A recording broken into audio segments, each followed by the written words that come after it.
याबरोबरच केंद्रीय मंत्रिमंडळानं रेल्वे प्रवास सुलभ करण्याकरतासाठी प्रकल्पांना मंजुरी दिली आहे।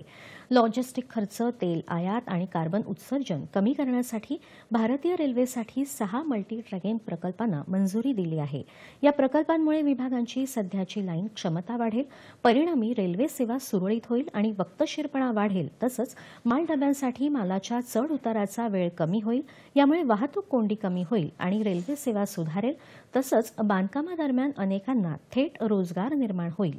या प्रकल्पांसाठी अंदाजे खर्च 12,343 कोटी रुपये असून 2029-30 पर्यंत प्रकल्प पूर्ण होण्याची शक्यता आहे।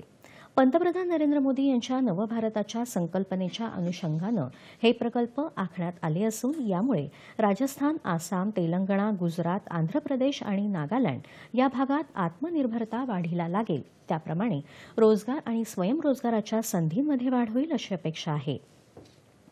रेल्वे क्षेत्राशी संबंधित मंत्रिमंडळाच्या निर्णयामुळे पायाभूत सुविधांना चालना मिळेल, व्यस्त मार्गावरील गर्दी कमी होईल आणि वाणिज्यिक दृष्टीनं त्याचा लाभ होईल। तसंच संपर्क यंत्रणा सुधारेल असं पंतप्रधान नरेंद्र मोदी यांनी म्हटलं आहे।